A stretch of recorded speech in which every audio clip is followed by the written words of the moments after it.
அன்பு கெழுமிய தமிழர் வாழ்வியல் புனத்தினுடைய அன்பு தமிழ் நெஞ்சங்களை உங்கள் அனைவரையும் பெண்ணாட முத்துஜோதி மிக்க பணிவன்போடு வணங்கி மகிழ்கிறேன்.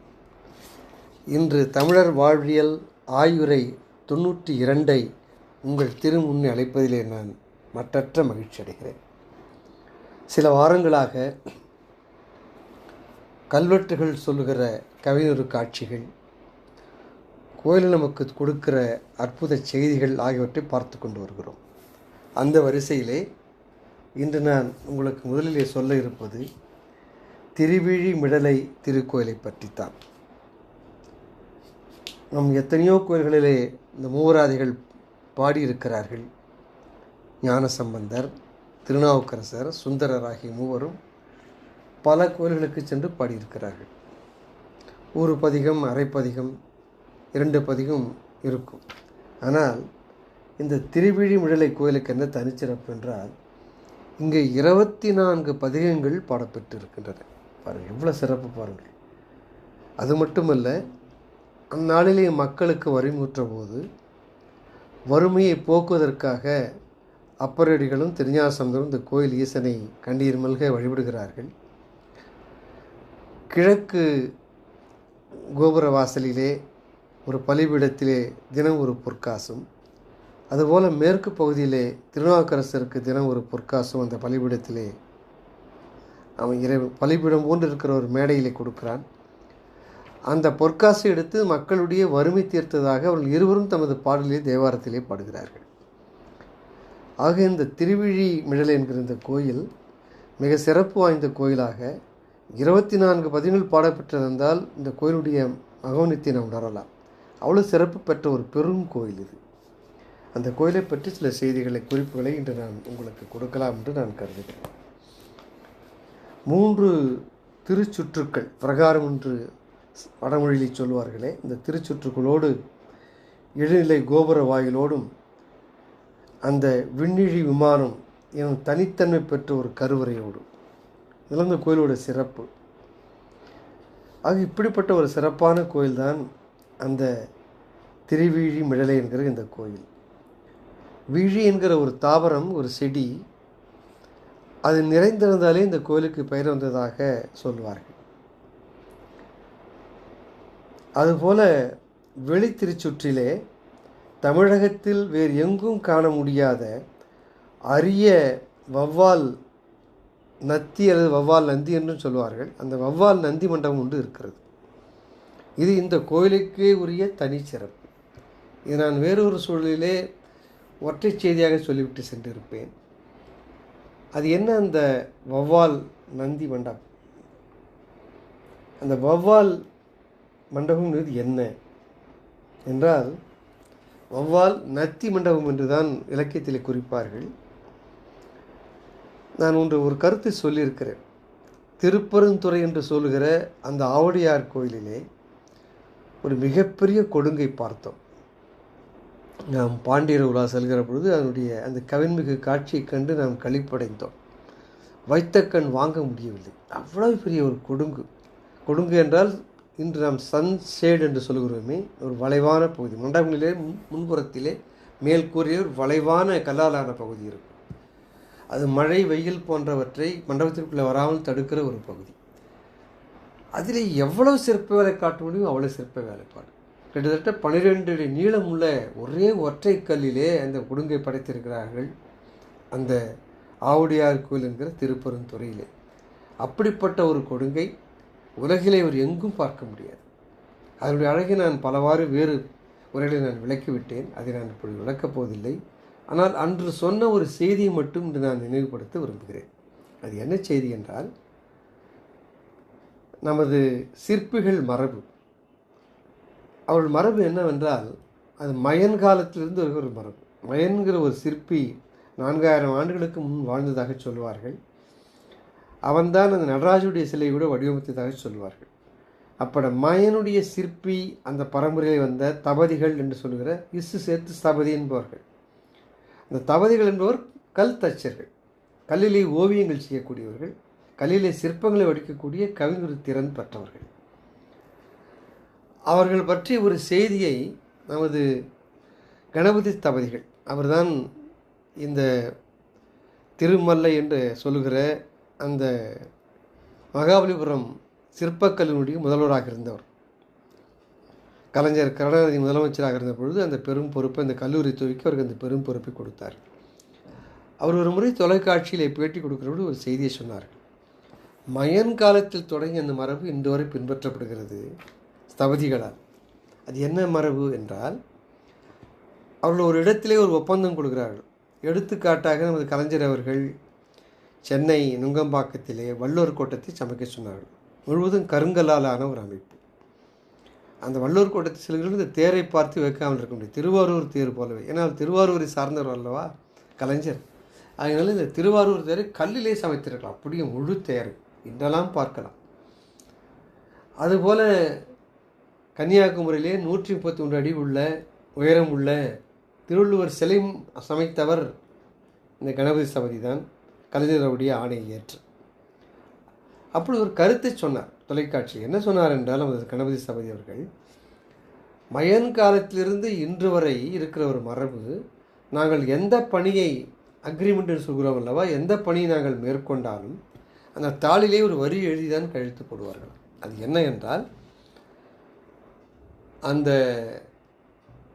ஆவுடையார் கோயில் சொல்லுகிற அந்த திருப்பரந்துறையினுடைய கொடுங்கை, அதுபோல திருவிழிமிழலினுடைய அந்த வௌவால் நத்தி மண்டபம், இவைகளை தவிர வேறு எதுவாக இருந்தாலும் நாங்கள் செய்ய கடமைப்பட்டுள்ளோம். அப்படின்னு என்ன அர்த்தம்னா, அதை அந்த மயன் தச்சன் மட்டும்தான் செய்ய முடியும். அவ்வளவு சிறப்பு வாய்ந்த அந்த வழி வந்தாலும் செய்ய முடியும், வேறு யாரும் செய்ய முடியாதுன்ற பொருள். இன்று எவ்வளவோ சிற்பக்கலை வல்லுநர்களாக இருக்காங்க. மகாபலிபுரம் போனீங்கன்னா இன்றும் இந்த ஒளி ஓசை கேட்டுக்கொண்டே தான் இருக்கிறது. அந்த பரம்பரை இன்றும் தொடர்ந்து வந்து கொண்டு தான் இருக்கிறது. கண்ணை கவர்கிற சிற்பங்களிலே கல்லை வடித்து கொண்டிருக்கிறார்கள். சிற்ப கலையிலே குறைந்தவர்கள் அல்ல, இருந்தாலும் தனது மூத்தவர்கள் செய்த அந்த இரு செயல்களை இன்று வரை அவர்களே வைக்கிறார்கள், இந்த சிற்பிகளே. அதனால் தான் அந்த ஒப்பந்த தாளிலே அந்த ஆவுடையார் கோயில் கொடுங்கை தவிர, அந்த திருவிழிமிழலையினுடைய இந்த வௌவால் நத்தி மண்டபத்தை தவிர வேறு எது இருந்தாலும் நாங்கள் செய்ய கடமைப்பட்டுள்ளோம். அப்போ என்ன சிறப்பு பாருங்கள். அப்போ அந்த திருவிழிமிழலுடைய அந்த திருக்கோயிலுடைய வௌவால் நத்தி மண்டபத்திற்கு என்ன அவ்வளவு சிறப்பு அப்படி என்றால், கருங்கலிலான தூண்கள் மேலே ஒரு கூரை. பெரும்பாலும் மண்டபம் என்றால் சம கிடக்கையாக, தரைக்கு கிடக்கையாக மேலே கருங்கல் பாவிதான் கூரை அமைப்பார்கள். ஆனால் அந்த திருவிழிமிழலுடைய திருக்கோயில் என்ன சிறப்பு என்றால், இந்த வௌவால் நத்தி மண்டபத்திலே மிகப்பெரிய மண்டபம், அவ்வளோ பெரிய மண்டபத்தினுடைய மேற்கூரை பாருங்கள், ஒரு வட்ட விமானமாக அமைத்திருக்கிறார்கள். அது செங்கலினாலே சமைத்திருக்கிறார்கள். அவ்வளோ பெரிய நத்தி மண்டபம். நீங்கள் போய் பார்த்தீங்கன்னா பிரம்மாண்டத்தை உணர்ந்து விடலாம். பார்ப்பவர்கள் வியந்து சொல்கிறார்கள். அப்படி ஒரு அந்த மண்டபம் வௌவால் போய் அடைய முடியாது. ஏன்னா அங்கே எங்கேயுமே பிடிமானம் இல்லை. வழ வழ வழ என்று அப்படியே அந்த காரையாலே சுண்ணத்தினாலே அப்படியே செங்கலினாலே பூசிர்கள். அவ்வளோ பெரிய மண்டபம். இந்த பகுதி சுவருக்கும் அந்த பகுதி சுவருக்கும் ஒரு தூண் இல்லைன்னு நடுவே. அதுதான் சிறப்பு. அதில் இன்றைய புதிய ஆர்கிடெக்ட்ஸ்லாம் கூட போகிறோம் வியந்து போகிறார்கள். எப்படி இவ்வளோ பெரிய மண்டபத்தை, மேற்கூரையை எந்த தூண்களும் இல்லாமல் அந்த செல்ஃப் வெயிட் என்று சொல்லுவார்கள், அதில் ஒரு அழகான வளைவை செய்திருக்கிறார். அங்கே அந்த பெரிய மண்டபத்திலே மேலே மேற்கூரையிலே வௌவால்கள் சென்று அடைய முடியாது. அதனால தான் அதற்கு வௌவால் நத்தி மண்டபம் என்று பெயர்ந்ததாக சொல்லுவார்கள். அவ்வளோ சிறப்பு வாய்ந்த ஒரு கோயில். ஆகையினால இந்த 2ஆம் கோபுரத்தை கடந்து உள்ளே செல்கிற பொழுது அந்த படிக்காசு வைத்தருளிய அந்த பலிபீடங்களை நம்ம காணலாம். நேற்று இந்த செய்தியை நான் சொன்னேன். எண்தோள் ஈசருக்கு மாடம் 70 செய்த கோச்செங்கச்சோழன். பாருங்கள், இங்கே நம்ம கோச்செங்கச்சோழன் வந்துட்டான். 72 கோயில்களை முற்கால சோழன் மரபை சார்ந்த கோச்செங்கண்ணன் இந்த கோயிலையும் அவன் தான் கட்டினான். ஒரு கருத்தை நாம் ஞாபகம் வைத்துக் கொள்ள வேண்டும். கோச்செங்கனான் கட்டிய கோயில் என்று சொல்கிற பொழுது இன்று நாம் கண்ணெதிரே பார்க்கிற கற்றளி அல்ல. ஏனென்றால் மகேந்திர பல்லவனுக்கு முற்காலத்தில் இருந்துள்ள அத்தனை பேரும் செங்கல், சுண்ணாம்பு, சுதை, மரம் இவ்வளோ வைத்து தான் கட்டியிருக்கள். உலோகம் பெரும்பாலும் செங்கலால் கட்டி கோயில்கள். பிற்காலத்தில் வந்தவர்கள், மகேந்திரவர்மனுக்கு பின்னாலே வந்தவர்கள், நரசிம்மவர்மன் காலத்துக்கு பின்னால் வந்தவர்கள் எல்லாம் கற்றளிகளாக கட்டினார்கள். ராஜசிம்மன் மாமல்லபுரத்தினுடைய கடற்கரை கோயில், அதுபோல் கைலாசநாதர் கோயில் காஞ்சிபுரத்திலே, இதெல்லாம் கற்றளிகள். சிறு சிறு கற்களை துண்டுகளாக வைத்து வண்ணங்களாக கவிஞர் சிற்பங்களாக வடித்து கட்டியிருக்கிறார்கள். ஆக பிற்காலத்தில் வந்தவர்கள் அதை மிக பிரமாண்டமாக கட்டியவர்கள் பிற்கால சோழர்கள், பாண்டியர்கள், பின்னாலே வந்து விஜயநகர பேரரசு மன்னர்கள். விஜயநகர பேரரசு மன்னர்களும் பெரும் பணி செய்திருக்கிறார்கள் இந்த கோயில் சிற்பங்களுக்கு. ஆகினாலே இது வந்து கிபி 5-6ஆம் நூற்றாண்டிலே ஒரு மாட கோயிலாக எழுப்பப்பட்டிருக்க வேண்டும் என்று கருதுகிறார்கள் அங்கே இருக்கிற மற்ற செய்திகளை வைத்து.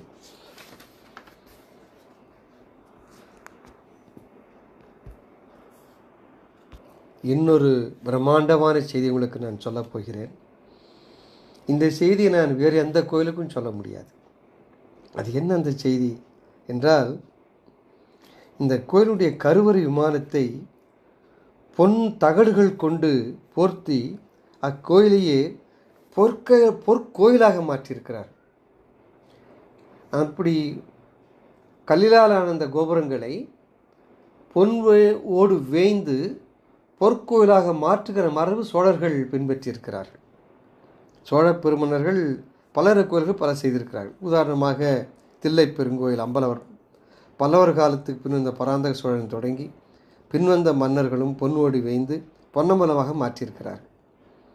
அதுபோல் மாமன்னன் ராஜராஜன் தஞ்சை பெருங்கோயில் விமானத்தை செப்பு தகடு போர்த்தி அதன் மேல் பொன் சுருக்கி தட்சிணாமேருவை பொன்மெருவாக மாற்றினார். அந்த பொன்வோடுலாம் இல்லை, பின்னால் கொள்ளைக்காரர் வந்து எல்லாத்தையும் அடித்து சென்று விட்டார். அவ்வளோ பெரிய கோயில் பொன்வோடு வைந்திருந்தால் எப்படின்னு நினச்சிருப்பாருங்க. அதுபோல் ராஜேந்திர சோழன் சென்ற வாரம் நான் சொல்லியிருந்தேன், தன் அணுக்கியார் பறவை நக்கையார் வேண்டுகோளுக்கிணங்க திருவாரூர் வீதிவிடங்க பெருமான் கோயிலை கற்றளியாக மாற்றி பொன் வைந்தான் என்கிற செய்தியை நான் போன வாரம் சொன்னேன். அதனை கூறும் கல்வெட்டுகள் 26,643 கழஞ்சி எடையுள்ள பொன், 42,000 பழம் எடையுள்ள செப்பு, கிட்டத்தட்ட 50-60 கோடி ரூபாய் இன்றைய பணத்தினுடைய மதிப்பிலே. ஆகையினால 13,321 பவுண்டு செய்திருக்கான். இந்த செய்தி நான் போன வாரம் சொன்னேன். பொதுவான செய்தி என்ன நீங்கள் புரிந்து கொள்ள வேண்டும் என்றால், சோழ பெரும் மன்னர்கள் கோயிலுடைய விமானங்களை பொற்தகடுகளால் போர்த்தி அதை பொற்கோயிலாக மாற்றி அழகு பார்த்திருக்கிறார்கள். இந்த செய்தி நாம் பார்க்க வேண்டும்.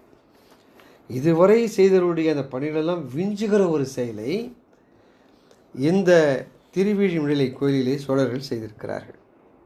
என்ன செய்திருக்காங்கன்னா, இந்த திருவிழிமிழலை விண்ணெழி விமானத்தை தூய பொன் கொண்டு போர்த்தி பொற்கோயிலாக செய்த பெருமை கங்கை கொண்ட ராஜேந்திர சோழனின் தலைமகனான விஜயராஜேந்திர தேவர், அதுபோல் முதலாம் ராஜாதிராஜ சோழனியை சாரும். 2 பேரும் ஒரே பேர் தான், ஒரே ஆள் தான். விஜயராஜேந்திர தேவர் அல்லது முதலாம் ராஜராஜ சோழன், ராஜாதிராஜ சோழன். இந்த முதலாம் ராஜராஜ சோழனுக்கு இந்த விஜயராஜேந்திர சோழன் என்று பெயர். இந்த மன்னனை பற்றி சொல்கிற பொழுது நான் சொல்லியிருக்கிறேன் சோழர் உலாவிலே, இவர் பெருமகனார் போர்க்களத்திலே வீரமரணம் அடைந்தவர். கல்யாணபுரமும் கொல்லாபுரமும் எரிந்து யானை மேல் துஞ்சிய உடையார் விஜயராஜேந்திர தேவர் என்று கல்வெட்டிலே வருகிறது. யானை மேலே பகைவன் விட்ட அம்பினாலே அங்கே அவன் இறந்து விட்டான். இந்த மன்னன் இறப்பதற்கு முன்னாலே ஒரு அரும்பெரும் செயலை இந்த கோயிலுக்கு செய்திருக்கிறார். அது திருவிழிமலையினுடைய கோயிலுடைய ராஜகோபுரம் இருக்கு பாருங்க, அது முழுவதையும் பொன்னாக மாற்றியிருக்கிறார். அவருடைய அணுக்கியராக திகழ்ந்தவர். எப்படி ராஜேந்திர சோழனுக்கு நமது பறவை நக்கையார் என்பவர் அணுக்கியாராக இருந்தாரோ, இதயத்திலே அமர்ந்து தேவியாக மாறினாரோ, அதுபோல இந்த விஜயராஜேந்திர தேவருடைய அணுக்கியாராக திகழ்ந்தவர் பல்லவன் பட்டாளி நங்கை என் பெண்மணி. பாருங்க, என்ன சிறப்புனா, அவளுக்கு இந்த கோயில் மேலே அவ்வளவு பக்தி இருந்திருக்கிறது. அது பாருங்கள், அந்த காலத்தில் இந்த பெண்களுக்கெல்லாம் வெறும் உடல் பசி மட்டும் இல்லை, ஒரு மன்னன் அடைந்து விட்டால் ஒருவனோடு சேர்ந்துதான் வாழ்ந்திருக்கிறார். பரத்தேர் தொழில் செய்யவில்லை. ஏன்னா அந்த காலத்தில் இந்த மங்கையரெல்லாம் கற்பிரச்சரங்களாகி இறைவனையே தனது கணவனாக பாவித்தர்கள் அல்லவா. ஆகவே அப்படி ஒரு மன்னன் விரும்பிய பொழுது அவனுக்கு மட்டும் ராணியாக இருந்திருக்கிறார்கள். தேவதாசி என்பது வேறு, தேவ நங்கையர் என்பது வேறு. அதை நாம் புரிந்து கொள்ள வேண்டும். சோழர்கள் தேவ நங்கையரை, தேவர் அடியார்களை இறைவனுக்கு சமமாக பாவித்தவர்கள். அவர்களை கொச்சைப்படுத்துவதற்காக பின்னாலே வந்தவர்களெல்லாம் இன்று வரையிலே சில தமிழை தாய்மொழி அல்லாதவர்கள் தூற்றி கொண்டிருக்கிறார்கள். ஒரு சான்றும் இல்லை. வாய் கிழிய சொல்கிறார்களே நாக்கில் நரம்பில்லாமல், ஒரு சான்றாவது காட்டணும் இல்லை, காட்ட முடியாது. ஏனென்றால் கல்வெட்டுத்தைகளும் சொல்லுவது அவள் தமது தர்ம பிரச்சனையாக கொண்டிருக்காள் ஒருவர் இருவரை அவர்கள் கண்ட பொழுது.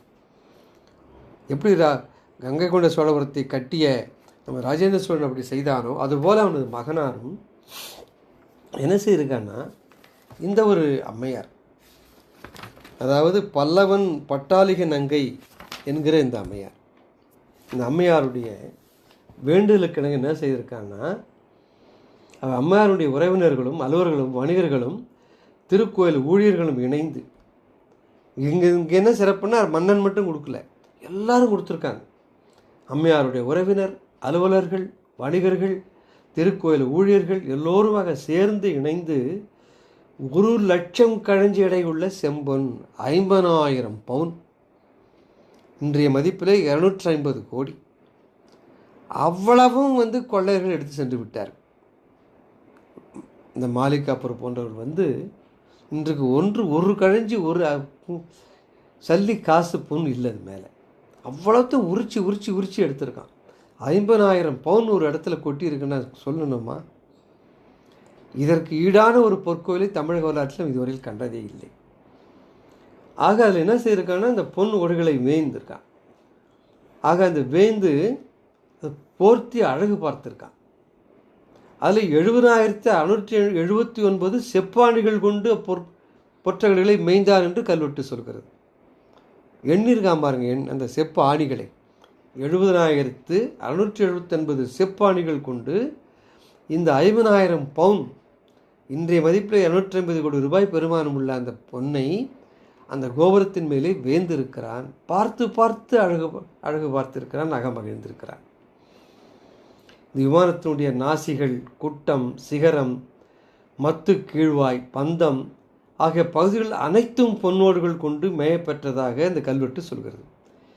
இந்த விமானத்தினுடைய இத்தனை பகுதிகள் பேரும் கல்வெட்டில் வருது. அப்போ எத்தனை சிற்ப சாஸ்திர பேர்கள் பாருங்கள். உங்கள் ஆனந்தத்திற்காக நான் மீண்டும் சொல்கிறேன். விமானத்து நாசிகள், குட்டம், சிகரம், மத்து, கீழ்வாய், பந்தம் ஆகிய பகுதிகள் அனைத்தும் பொன்னோடுகளை கொண்டு மேயப்பட்டதாக கல்வெட்டு சொல்கிறது. இதில் தம்முடைய இந்த பணியில் ஈடுபட்டவர் சிலர் என்ன செய்யிருக்காங்கன்னா, தங்கள் பெயருடன் விண்ணழி பொற்கோயில் என்ற பெயரும் சேர்த்தே தான் குறிப்பிடுறாங்க. விண்ணழி பொற்கோயில் அந்த பெயர் முழுவதும் இருக்குது கல்வெட்டில். அது குடவாயில் பாலசுப்ரமணிய ஐயா அவர்கள் ஒரு பக்கம் முக்காப்பும் கிட்டத்தட்ட எழுதுகிறார். அவ்வளோ படிக்கிறது தான் காலம் இல்லை. அதனால அவ்வளோ பேர் என்ன செய்யிருக்காங்கன்னா, அந்த விண்ணழி விமானம் என்கிற பெயரை சேர்த்தே குறித்திருக்கிறார். ஆக பலரும் பொற்கோயில் ஆக்கும் இந்த புனித பணியிலே நங்கை நல்லாளோடு சேர்ந்து தான் இந்த பொற்கொடையை அணித்துள்ளார்கள். தனியாக அந்த நங்கை மட்டும் கொடுக்கல, இவ்வளோ விருத்து கொடுத்திருக்கிறார். ஆகினால்தான் இந்த 1,00,000 கழஞ்சி பொன் கொண்டு தங்க தகடுகளும் ஓடுகளும் கொண்டு இப்பணி நிறைவுற்றது என்பதை நினச்சா நம்ம என்ன மனம் எவ்வளோ விரிவடைது பாருங்கள். ஐயோ, எப்படி செய்தான்! ஒரு பொன் விமானம் இருந்தானே தமிழகத்தில் எத்தனை ஒரு பெரிய ஒரு ட்ராமா ஏற்படுத்தியிருப்பார்கள். விமானம் இறங்கியிருக்கும். இதை விட ஒரு பொற்கோயில் உலகத்தில் எங்கே பார்க்க முடியுங்க? எங்கேயும் பார்க்க முடியாது. நம்முடைய வல்லூர் அந்த பகைவருடைய படையெடுப்பினாலே வடநாட்டிலிருந்து வந்த மாலிகாப்பூர் போன்றவர்கள் கொள்ளையடித்து எத்தனை 100, 1000 குதிரைகள் யானை மேல் ஏற்றி போயிருப்பான் பாருங்க அந்த பொன்களை. அதுபோல தான் சிதம்பரம் புறத்தில் இருக்கக்கூடிய சுற்றாலத்தில் இருக்கக்கூடிய அத்தனை தூண்களும் பொண்ணாக இருந்திருக்கு. நம்ம இன்றைக்கி மேலே கூரை மட்டும் தான் நினைக்கிறோம். கூரை மேலே இருந்த அத்தனை அந்த திருச்சிட்டவன கூரைகள் அத்தனை மேலே இருந்த பொண்ணையும், திருச்சூட்டில் இருந்த அத்தனை தூண்களில் இருந்த பொண்ணையும் வெட்டி எடுத்து போயிருக்கான். இங்கே 50,000 பொன் ஒரே கோயில் விமானத்தில் எடுத்து போயிருக்கான். நம்ம நினைச்செல்லாம் நினைக்கிற பொழுது நாம் எல்லாவற்றையும் இழந்து விட்டோம் என்று வருந்துகிறார் குடவாயில் பாலசுப்ரமணிய ஐயா அவர்கள். இன்றைக்கி விண்ணெழு விமானம் செப்பு தகடுகளும் ஓடுகளும் கொண்டு வேயப்பெற்று தங்க கலசத்தோடு காட்சியளிக்கிறது. இந்த திருவிழி மடலை கோயிலை செல்கிறவர்கள் இந்த காட்சியை பார்க்கலாம். இன்று செப்பு தகடு இருக்கிறது, மேலே தங்க கலசம். ஞாபகார்த்தம் ஒரே ஒரு தங்க கலசம் மட்டும் தங்கத்தில் இருக்குன்னு கொள்ளலாம். இந்த வௌவால் நத்தி மண்டபத்தையும் அந்த கோயிலுக்கு செல்கிறவர்கள் தவறாமல் பார்க்க வேண்டும். அவ்வளவு சிற்பம், அவ்வளவு சிறப்பாகும். இந்த மண்டபம் என்னன்னு கேட்டிங்கன்னா, நாடகசாலை என்ற அமைப்பாக திகழ ஒரு மண்டபம். அதில் பல நாடகங்கள் நிகழ்ந்திருக்கின்றன. நாடகசாலை என்ற அமைப்பை இந்த மண்டபம் பெற்றிருக்கிறது. திருவிழாக்களின் பொழுது இறைவனுடைய திருமேனியை எழுந்தருளை செய்து சாக்கை கூத்து, நாட்டியம் போன்ற பலவற்றை கலை நிகழ்ச்சிகளையும் நிகழ்த்தியிருக்கிறார். இந்த கிபி 13ஆம் நூற்றாண்டிலே வெட்டப்பெற்ற இந்த சடையவர்மன் சுந்தரபாண்டியுடைய கல்வெட்டு சாசனத்தில் இக்கட்டிடத்துக்கு ஒரு பெயரை சொல்கிறார்கள், திருக்கை கொட்டி என்கிற மண்டபம். இன்றும் அதை சொல்கிறவர்கள் திருக்கை கொட்டி மண்டபம் என்று தான் சொல்லுவார்கள். திருக்கை கொட்டினா பல நாடகங்கள் நிகழ்கிற பொழுது அவனுடைய அருமை பெருமைகளை பார்த்து சாக்கை கூத்து போன்ற கூத்துகள் நிகழ்கிற பொழுது மக்கள் தன் கைகளை கொட்டி கொட்டி கொட்டி ஆழ்ந்திருக்கிறார். மனிதர்கள் மட்டும் கை கொட்டவில்லை, சாட்சாத் அந்த இறைவனும் ஈசனாரும் கை கொட்டி அவன் மகிழ்ந்திருக்கிறார். நமது கைகள் சாதா கைகள், இறைவனது கை திருக்கை அல்லவா, அதனால் அதற்கு திருக்கை கொட்டி பாருங்கள். கை கொட்டுதல் திருக்கை கொட்டி என் அழகான தமிழ் பெயர் பாருங்கள். இதெல்லாம் எப்படி சமஸ்கிருதம் மாற்றாம விட்டான்னு தெரியல. அதனால் இது போன்ற மண்டபங்கள் இந்த விக்ரம சோழன் காலத்தில் எடுக்கப்பெற்றவை.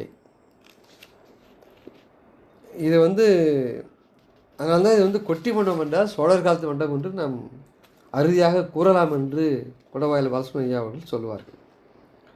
நூற்றுக்கணக்கான தூண்கள் தாங்கியிருக்கிற இந்த மண்டபம் கருங்கற்பணியாக அமைந்து நடுவில் உள்ள பிரம்மாண்டமான அந்த வளைவு ஒட்டு வால்ட்டுன்னு சொல்கிறோம் இல்லைங்களா, அந்த வால்ட்டு பகுதி அது மட்டும் மண்டபம் மட்டும், இந்த ஒட்டு மண்டபம் மட்டும் செங்கல் கட்டுமானமாக திகழ்கிறது. அதே மாதிரி வெளி திருமதியில் இருக்கு பாருங்கள், அதுவும் செங்கற்பணியாக நேர்த்தியான வேலைப்பாட்டோடு திகழ்கிறது. அதில் பலகணிகள்லாம் இருக்காது.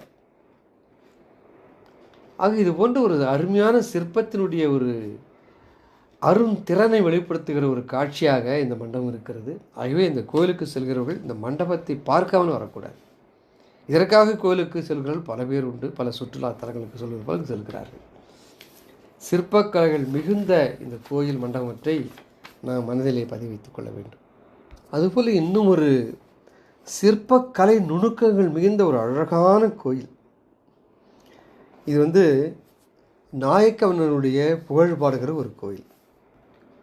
ஆக கிபி 1500 வாக்கில் கட்டப்பட்ட ஒரு கோயில்.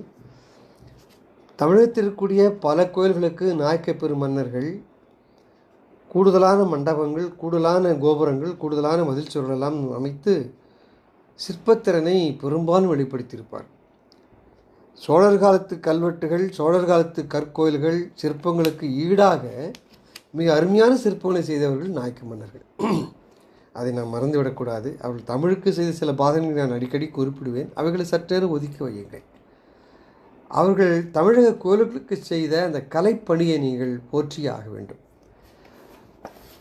ஆனால் இந்த திருக்கண்ணபுரம் என்கிற கோயிலை பற்றி நான் சொல்கிறேன் இப்பொழுது. அந்த கோயிலுக்கு என்ன தனிச்சிறப்புனா, முழுக்க முழுக்க அது நாயக்க மன்னர்களுடைய கையளிப்பு. இதுவரை நாம் பார்த்த மற்ற கோயில்களிலே அவர்களுடைய நாயக்க மன்னர்களுடைய கையளிப்பு பாண்டிய மன்னர்கள், சோழ மன்னர்களுடைய கையெழுப்பினுடைய தொடர்ச்சியாக இருக்கும். கூடுதலான மண்டபங்கள், கூடுதலான சிலைகள், கூடுதலான மதில்சுவர்கள் அப்படிலாம் செய்திருப்பார், கோபுரங்கள்லாம் செய்திருப்பார்கள், விண்ணை முட்டும் கோபுரங்கள். ஆனால் இந்த கோயிலுக்கு என்ன சிறப்புன்னா, திருக்கண்ணமங்கைங்கிற இந்த கோயிலுக்கு முழுவதுமாக அவளுடைய கைவண்ணம் தான். தஞ்சாவூர் மாவட்டம் திருவாரூர் கும்பகோணனுடைய பெருவழித்தடத்திலே உள்ள அந்த கோயில்தான் அந்த திருக்கண்ணமங்கை என்கிற கோயில். இது மங்களாசாசனம் பெற்ற ஒரு திருப்பதி, அதாவது ஆழ்வார்களால் பாடப்பெற்ற ஒரு தலம். ஆக சோழ மன்னர்களுடைய பெருமன்னருடைய இந்த கலைவண்ணத்தினுடைய பெருமை போற்ற நாம் பல கோயில்களை இந்த பொன்னியினுடைய காவிரியினுடைய கரைகளில் பார்த்திருக்கிறோம். ஆக ஆனால் அதற்கு ஈடான ஒரு கலைவண்ண கோயிலை நாயக்கர்கள் கட்டி ஒரு கலைவண்ண கோயிலை நீங்கள் பார்க்க வேண்டும் என்றால் நீங்கள் திருக்கண்ணமங்கைக்குத்தான் செல்ல வேண்டும். அவ்வளவு அற்புதம் அற்புதம் அற்புதம் அற்புதம்.